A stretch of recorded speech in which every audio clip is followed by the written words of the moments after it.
Welcome back to CJ Adrien's Critical Thinking Lab. Today we're going to try and answer one of those big sticky questions in history to exercise our critical thinking skills. And that question is, how old is the country of France? Now, this question came up while I was perusing the internet and I found this map. And in the map, you will see that it stipulates in the legend that France started in 843, which I assume they're considering the division of the Carolingian Empire into three parts, including Western Francia, that oddly resembles modern France in terms of its territorial boundaries, but they're making a critical error, and today we're going to discuss why. Now, before we dive into answering our question, I do want to reiterate the purpose of this channel, which is to help everyone who watches it to exercise their critical thinking skills. Remember, I am a former school teacher, and while normally I would have you do some kind of exercise on the side to move along with me as I go through this subject matter, because this is a YouTube channel, I'm just going to do what teachers call modeling the behavior. So I will be going through the motions of how to establish criteria to arrive at as objective of a truth as I possibly can in answering this question. Now, I know some of you are going to go straight into the comments section and try to explain to me that Clovis founded France. No, wait, it was the Battle of Bouvines. No, wait, it was Charlemagne. No, wait, it was this. Okay, go ahead and do that. Have fun.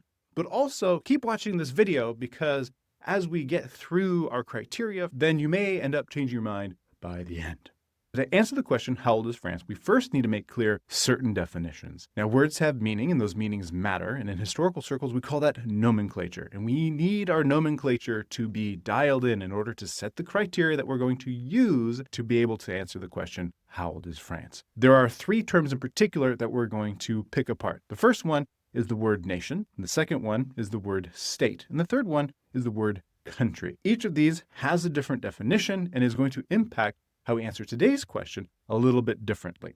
We also need to look at the relationship between the three so that we can establish clear guidelines. So let's start with the question itself. The question asks, how old is France? So what is France? Well, France is a country. Country is a word that designates a geographic boundary. That geographic boundary typically revolves around something of a nation and a state. It is also an inherently outside view to what's going on inside. So France is a country vis-a-vis the English view. England is a country vis-a-vis the French view. I know it may sound like I'm splitting hairs, but it's important to understand that it is an outside view. It is not a self-identification. The self-identifications happen with the nation and with the state. But as far as the word country is concerned, that is another person from outside of your nation and your state is identifying you as a country. So, how old is France, the country? And when I ask that question, that means that I'm taking an outside view of what France is and what France's birthday possibly will be. So now let's move on. What is a nation? So nation is a self-identification. It is a group of people who share typically a common language, culture, customs, values, laws, in France's case, cuisine. So what we're really looking at is it is a group of people who share common traits. Now we move on to the word state. What does state mean? A state is the culmination of institutions and levers of power that govern over a certain set of people. So here's where it gets a little bit tricky. There is such a phenomenon as a nation that is split up into different states. One of the best historical examples of this is Germany before reunification. There was a German nation, but it was split into several separate smaller states. Then after unification, they became a single state. And then during the Cold War, of course, famously, there were two Germanys. So again, a nation split into two, East and West. A more modern example of this would be the Korean nation is split into two states, North Korea and South Korea. Now, there is an argument to be made that it's been split for so long that North Korea is becoming its own sort of nation. And I totally agree if that's an argument somebody wants to make in the comments section. But for now, fundamentally, it started as a single nation split into two. These are the exception rather than the rule. In fact, they are very rare because the only examples I could really think of were Korea, Vietnam for a little bit, and Germany. Now, something that is more common is that there are states that rule over several nations. In fact, these tend to be the rule rather than the exception. A great example of this is the modern country of China. China is a central state that rules over several smaller nations. Think the Uyghurs. The United Kingdom is a state that rules over several smaller nations, such as the nation of England, the nation of Wales, the nation of Scotland, and the nation of Northern Ireland, which is controversial, but I'm just going to leave that there. We actually see this reflected in the modern Tournament of Six Nations in rugby, where you have England and Wales and Scotland and the Brittany region of France, because technically Brittany still thinks of itself as its own little nation. Now, when we turn to France, we realize that it occupies a somewhat liminal space in these categorizations, which is to say that France has actually become a nation that is represented by the state and neither exceeds the other. And this is what political scientists and historians have come to call the nation state. And in fact, France, at one point, was the poster child for a nation state. So France did used to be composed of multiple nations, and to a certain extent, there are still some of those nations represented inside of France, but they are so acculturated to the main nation, which is of the French people, that they no longer represent a distinct, separate nation inside the state. A great example of this is Brittany. The Brittany region still considers itself its own nation. In fact, in that tournament of 6 nations that I talked about, they have their own team. However, they are so acculturated that if you take a Breton person and you pluck them out of Britain and you stick them into Paris, they are indistinguishable from the French. Therefore, the nation of France is one.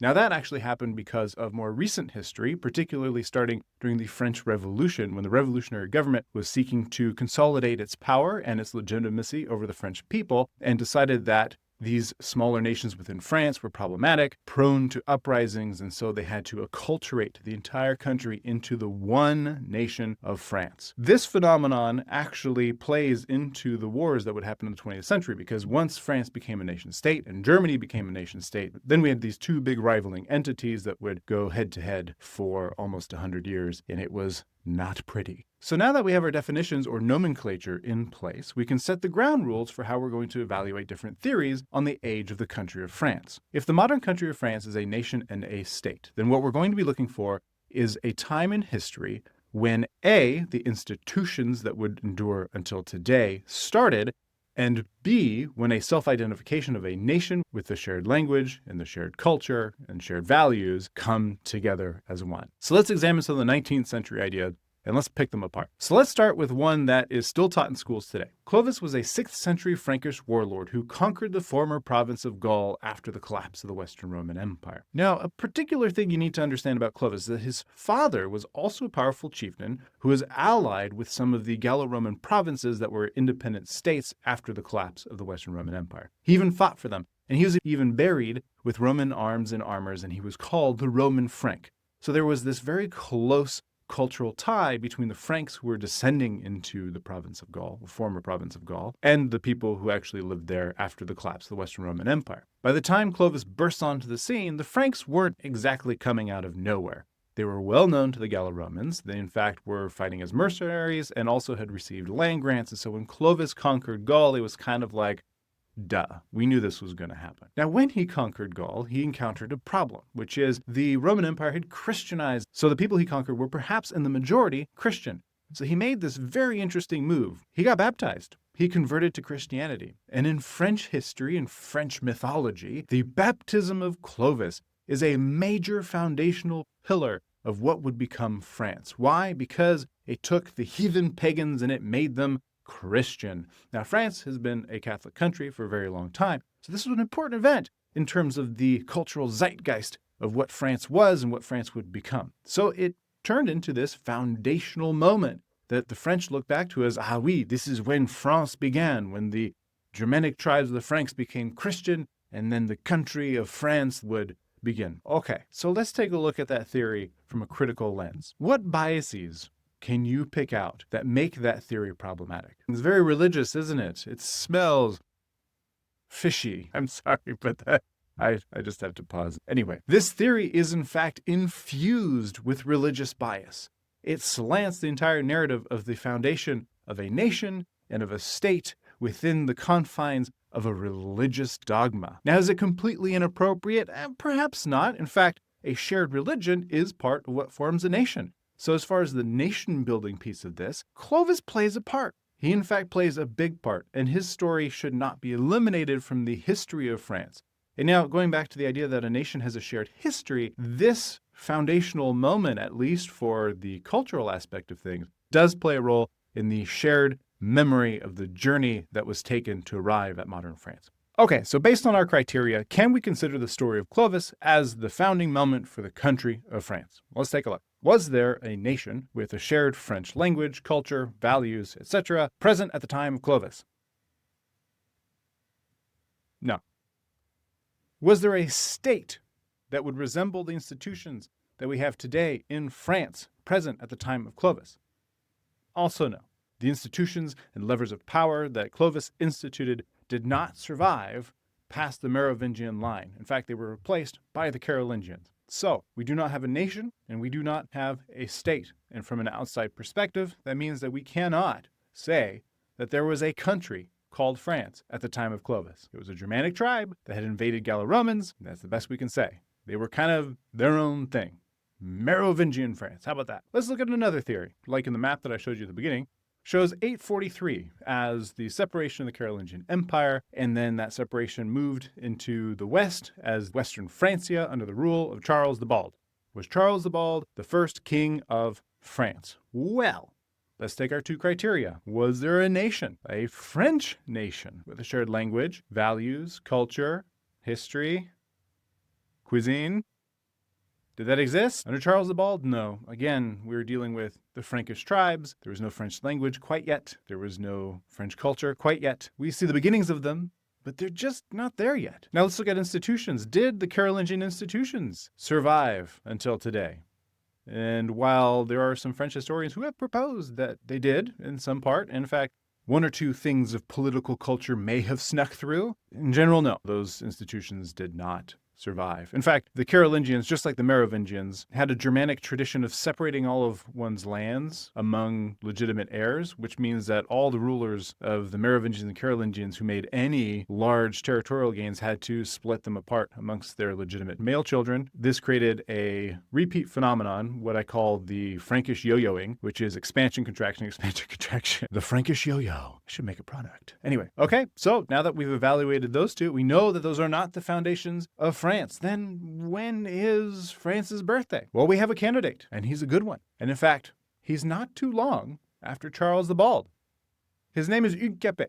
He became king of France, the first king of France, in title in 987. What made him different was, one, he was not related to the Carolingians or the Merovingians. He ended those lines effectively. I mean, they were more or less ended before that. But this was new. He was new. Now let's take our criteria. In 987, was there a French nation with a shared language, culture, values, etc.? And it turns out there was. In fact, some of the earliest evidence for the French language having come into its own starts just before Hugues Capet takes the throne. So we have a French language, the langue d'oie, that has taken form and become the main language of a certain nation, and that is the nation of France. So Hugues Capet really arrives as the French nation takes form. Now let's look at the state.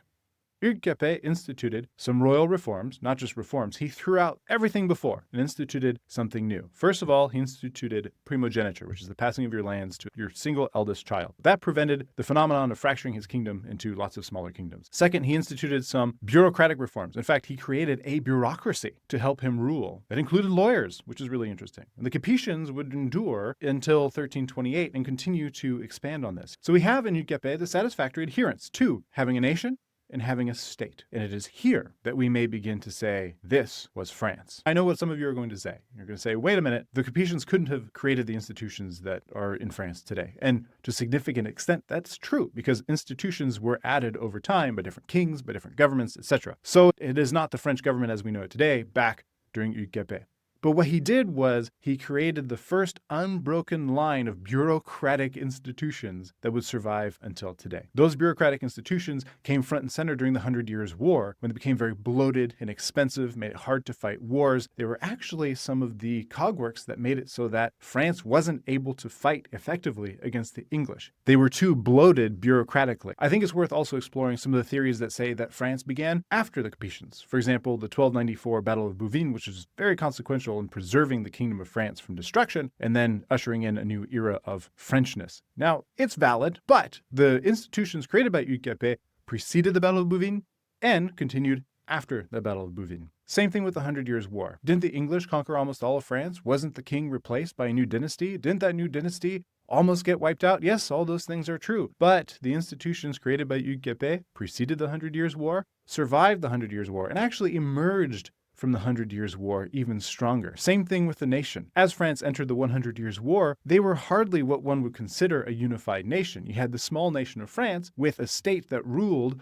over other nations, and those nations were not French. But by the end of the 100 Years' War, they were starting to be. So the nation of France grew and strengthened, the state of France grew and strengthened, and it would only continue to do so through the absolutist period and beyond. There's only one place in time and history that we can call the foundation of the country of France, and that is when Hugues Capet took the throne in 987 and created the institutions and the political culture that would lead to modern France. By our criteria, 987 is France's birthday. Now let's get back to the critical thinking piece of this. How does this help you exercise your critical thinking muscles? Well, here's how. What I just did is model how to create criteria in order to answer a question with a certain degree of objectivity. And that's the skill I want to help you develop, which is to take any question, however sticky, however nebulous, however unanswerable, and come up with a set of criteria that you can use to answer it to the best of your abilities and with the least amount of bias possible. What we did today with the nomenclature, which is to define the criteria by which we were going to measure different events in history and whether they apply as the founding moments of a certain country, we had to define what a country is. We had to define what a nation was. We had to define what a state was and put it all together so that when we look at different historical events, we could measure them by those criteria that we set. I hope you learned something today. I had a lot of fun answering this question, and next week I'm going to take a little bit of a risk and go after an even more dangerous question, which is, how old is Russia? Because that's been in the news lately, and Vladimir Putin loves to talk about Kievan Rus as being part of Russian history, and it is, kind of. But can the modern Russian state claim lineage to it? And that is what I will be tackling next time. See you then.